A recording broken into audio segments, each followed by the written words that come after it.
So you may remember from the last video I made up these signal lanyard rails.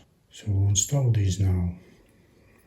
So what I'm going to do is I'll just put some PVA on this edge here.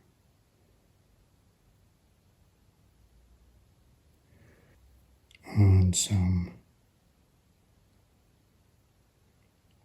CHL just on the base.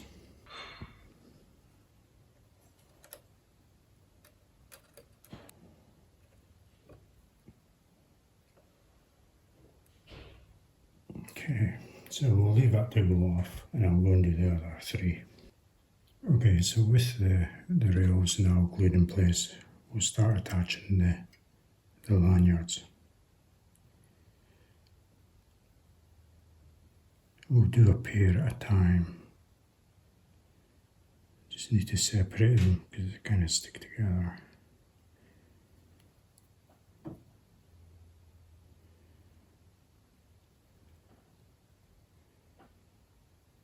We want to make sure they don't cross either. Okay, so just going to feed it down the back of the rail.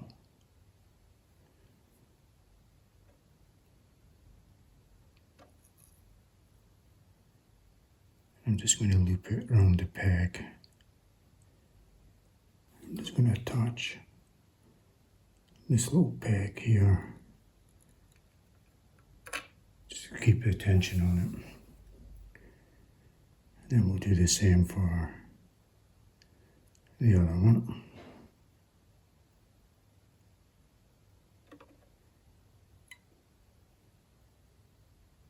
And again, we'll just loop it around and we'll just push them closer together.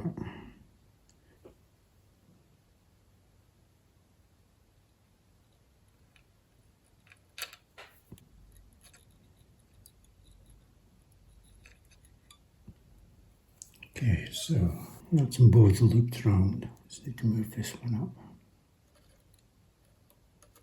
I want them to be quite close together, but I want them to still have some kind of defined gap.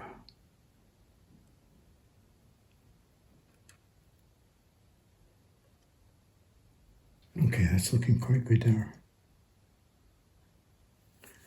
I'm just going to lock them in place with some gel. Oh, that peg's almost broke off. Okay, hopefully it holds. Okay, actually before I do any more, let's just trim these and see.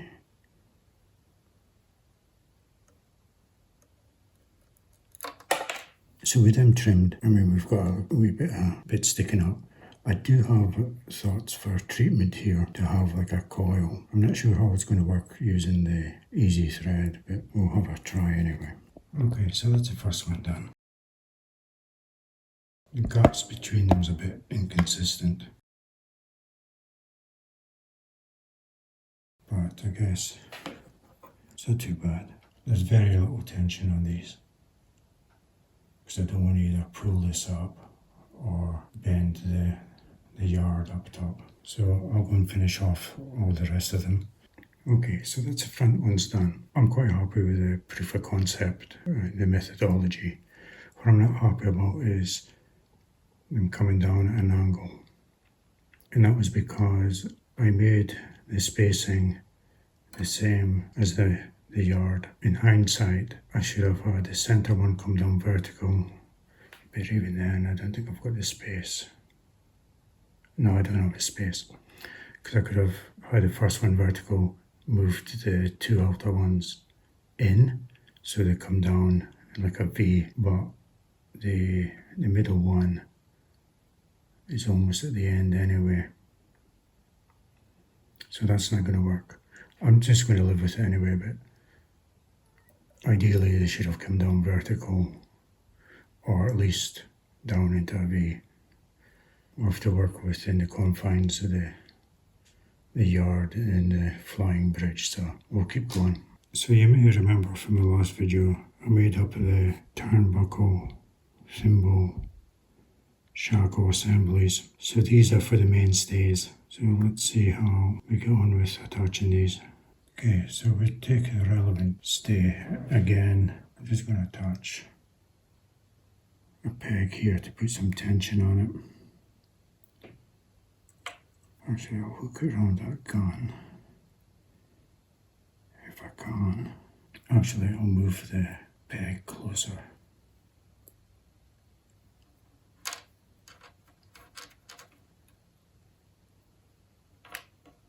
Okay, so this is the mounting point it's going to go on again. There's a little strength or tension in that. That shackle fits over that point there. That's how it's going to look. Now, again, because I want minimal tension on it, I'm going to cut the stay a wee bit short, and then once it's glued in, it will stretch a wee bit. So maybe all that's fine. I need to take this stay now and feed it into the ferrule.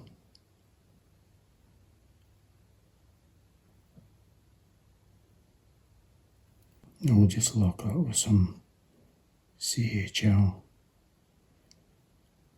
Then we'll just trim that bit of wire. Okay, so the stay has kind of glued itself to the wire a wee bit, but that'll be okay. So we'll squeeze that up.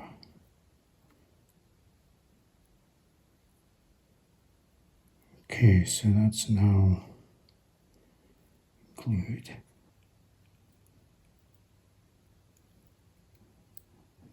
Ooh, a bit more tension than I hoped, but I wanted. Okay, so we hold the shackle and the tweezers and get over the mounting point, and then feed the pin through. That holds it in position there. Just get to the other side of that gun. Don't know how much of that you saw. So we've got the stay there. Don't know which side of the gun. Probably that side. Okay, then we've got the shackle, turnbuckle, and the shackle into the mounting point. So I just need to lock that pin now. And just let that go off a wee bit, and then we can come in and trim it. Okay, let's trim that. There we go. And then we can just touch up.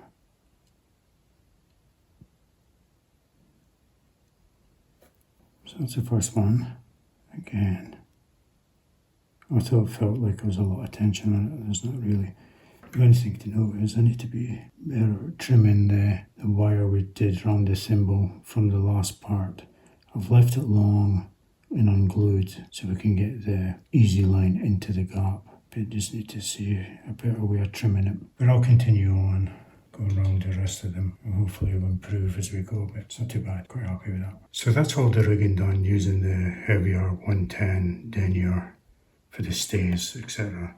So I'll finish that now. It doesn't look too bad. I'm quite happy with it. There's a few bits and pieces though that could be better, and we can point that out shortly.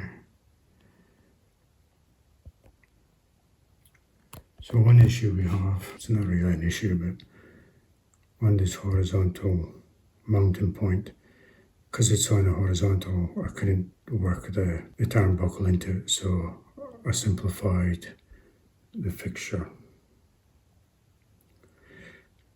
The other issue we have is my fear of putting too much tension onto them.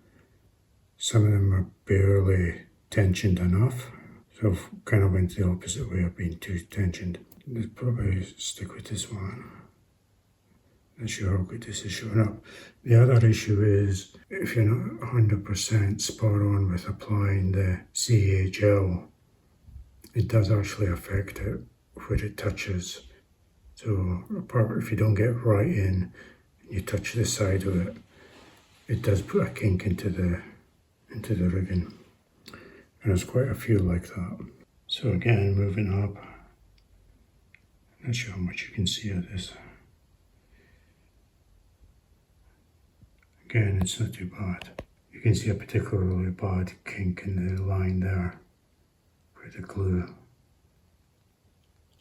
got too far. This one here, you can see it, there's no tension on that, and even the way to the turnbuckles, it's just hanging on there. I might go back and redo that one. Moving on to the ensign staff at the back, I had an issue where you can actually still see the little brass. That's supposed to be a hole. Unfortunately, when I soldered them up, that hole's covering up. I tried drilling them out, but it just didn't work. So what I've had to do is double up on the shackles and just mount it onto one of the posts at the back there. Not ideal, but there's no way that hole drilled without destroying it. There's another couple of bad ones there where the glue's affected the line. At first glance you don't notice it. But that's it for this video. What I will do for the next one is doing all this smaller rigging, which is using a 17 denier line. I just need to work out where they all go. I can kind of decipher some of it from the photo I use in the introduction, but it's not very high resolution, so it's hard to see. Anyway, moving on.